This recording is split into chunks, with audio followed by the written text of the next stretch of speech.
Hi అండి. అందరూ ఎలా ఉన్నారు? ఈరోజు గులాబ్ జాములు ఎలా తయారు చేసుకోవాలో చూసేద్దాము. దీనికి కావాల్సినవి గులాబ్ జామ్ ప్యాకెట్ ఒకటి, పాలు, పంచదార, ఇలాచీ పౌడర్, ఉంటే జీడిపప్పు వేసుకోండి, లేకుంటే అవసరం లేదండి. నేను ఎంటీఆర్ గులాబ్ జామ్ ప్యాకెట్ 175 గ్రాముల ప్యాకెట్ తీసుకున్నాను. దీనికి 800 గ్రాముల చక్కెర పడుతుంది. ఈ పిండిని ఒక గిన్నెలో వేసేసుకొని ఒకసారి ఉండలేం లేకుండా చూసుకోండి పిండిని. తర్వాత దీనిలో వేసే పాలు కూడా కాసి చల్లార్చి పక్కన పెట్టేసేసుకున్నానండి. ఆ పాలు పిండి కూడా సాఫ్ట్గా ఉంటుంది కాబట్టి ఆ పాలు కొన్ని కొన్ని వేసుకొని కలుపుకుంటూ ఉండాలి.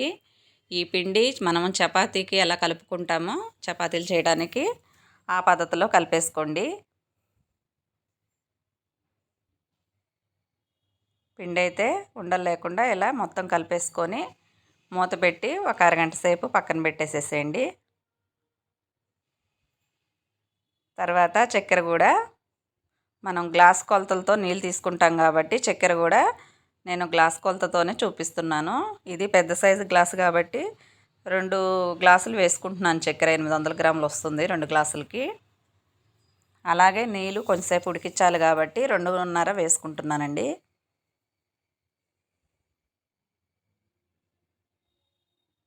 ఈ గులాబ్ జాములు చేసుకోవడం చాలా ఈజీ అండి. మీరు ఒకసారి ఈ పద్ధతిలో ట్రై చేయండి. పిల్లలు తినడానికి కూడా బాగా ఇష్టపడతారు. మనం బయట నుంచి తెచ్చే స్వీట్లే కాకుండా ఇలా ఇంట్లో ఒకసారి చేశారంటే మళ్ళీ మళ్ళీ అడుగుతారండి పిల్లలు కూడాను. చాలా టేస్ట్ బాగుంటాయి.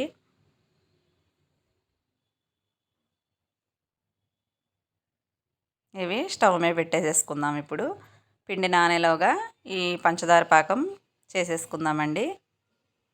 ఇవి పంచదార కరిగే వరకు కొంచెం కలుపుతూ ఉండండి.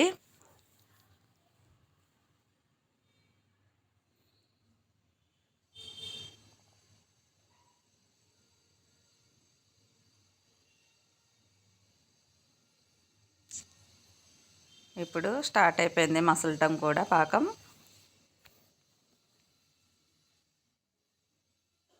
ఈ పంచదార పాకం ఇలా ఉడికేటప్పుడే ఒక స్పూన్ ఇలాచీ పౌడర్ కూడా వేసుకోవాలి.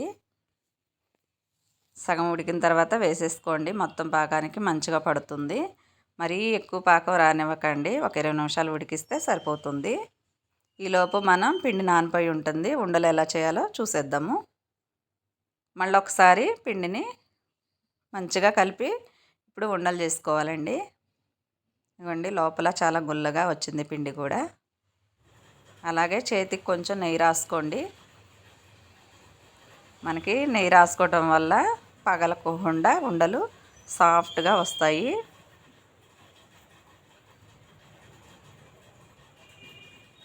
చూడండి ఎంత బాగా వచ్చిందో. ఇలాగే అన్నీ చేసుకోవాలి. ఉండలు నేను మీడియం సైజులో చేసుకుంటున్నాను. మీరు కొంచెం పెద్దవి కావాలంటే పెద్దవి చేసుకోండి. ఇంకెంతకంటే చిన్నవి అయితే బాగోవు.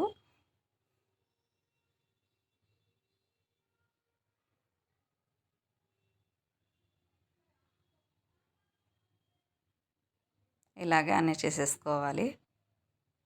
పిండి నానిపోవటం వల్ల చాలా బాగా వస్తాయండి. అందుకనే నానబెట్టుకోవాలి.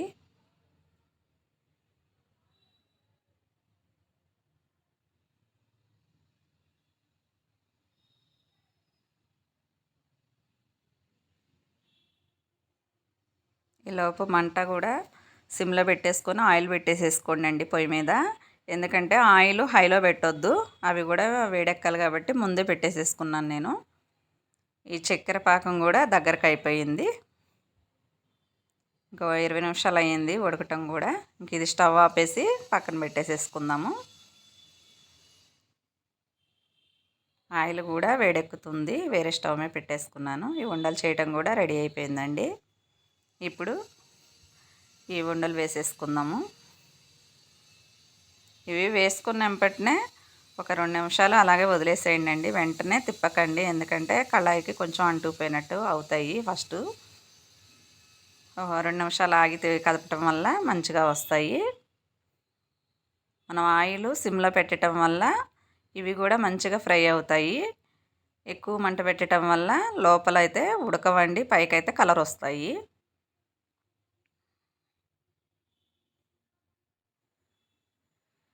ఇవి గోల్డెన్ కలర్లో వచ్చేంత వరకు ఫ్రై చేసుకోండి.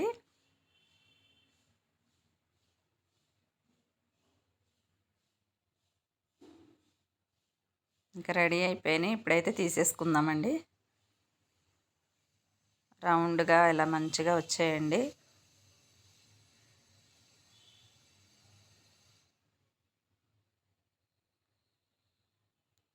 ఇంకా ఉన్నవి కూడా ఇలాగే 2 సార్లు చూపించాను. ఇప్పుడు మళ్ళీ ఉన్నవి లాస్ట్ వేసేసుకుంటున్నాను. మరి ఒకటేసారి ఎక్కువ వేసుకోవద్దండి. ఒక్కొక్కసారికి ఒక 7, 8 అలా వేసుకొని ఫ్రై చేసుకోండి.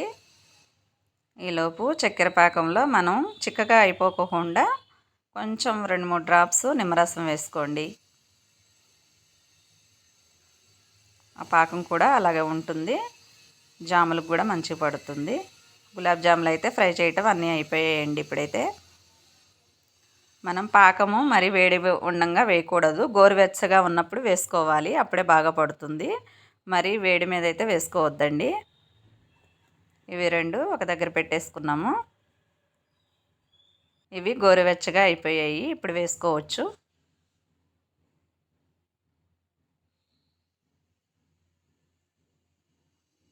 ఇవన్నీ మొత్తం వేసేసుకొని ఒకసారి గంటతో కానీ లేకపోతే మనం చేత్తోనైనా గిన్నెని కదపొచ్చు. ఇవి మొత్తం పట్టాలి కాబట్టి. తర్వాత ఇవి ఒక 4 గంటల వరకు పక్కన వదిలేసేసేయండి. కదిపించకుండా.